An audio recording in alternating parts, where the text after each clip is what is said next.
Gotta have a TV at Mondo Vino. We're talking with the owner, Dewey. Dewey, thanks for having us. Thanks for being here. We're talking wine today. I'm the uneducated wine buyer. And my first question to you is, what types of wines are there? There's so many different types of wines out there. There's red, there's white, there's rosé, there's bubbles. It just depends on what you like. The reds range from being really heavy to really light. The whites are really soft and crisp and grassy to really buttery, oaky. And rosés go from sweet white Zinfandels all the way up to really dry French rosés. Is it true that white wine goes with fish, red wine goes with meat? What's up with that? It may be true, but I'm a firm believer that you drink what you like all the time instead of trying to pair the perfect thing to go with it. But when you do pair it and you get the right combination, there's nothing better. So I'm going to have any type of wine with any type of food, and no one's going to correct me, right? Well, how can they? It's you're the one doing it. All right, now I picked out my wine.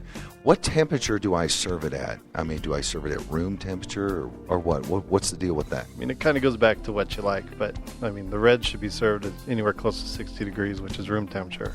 You should have a slight chill on your whites, and some people like drinking their whites really cold. It just depends. The colder the whites, the higher the acidity, and you don't quite get the flavors out of the white wines.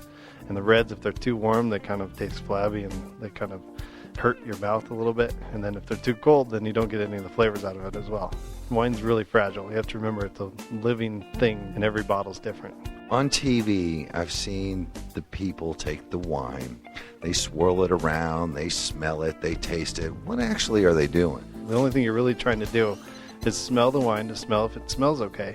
75% of drinking is in your nose. So when you go to smell a wine, you're getting most of what you're going to taste and what you're going to smell. Speaking of taste, what taste am I looking for? Is that personal preference or? Well, I mean, all wine is personal preference, and I can smell something out of a wine that you can't smell out of it, or you can smell something out of it that I can't smell out of it. It just really depends on what you're going for. If it smells like wet cardboard or dirty socks or something like that, then you're in trouble, because then the wine's probably bad. If it doesn't, if you don't like it, don't drink it. There's always more wine out there. Dewey, you've given us a lot of valuable information on wine. Is there anything else we need to know? Find a local store. Go in, tell them what you like and what you don't like. Have them pick out a few wines for you. And hopefully they'll find things that are going to match your palate. If that doesn't work, find a grape varietal that you like and try them from all over the world.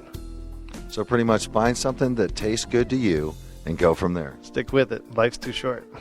Dewey, thank you very much for having us here today and teaching us about wine. Thank you. Gotta have a TV at Mondo Vino.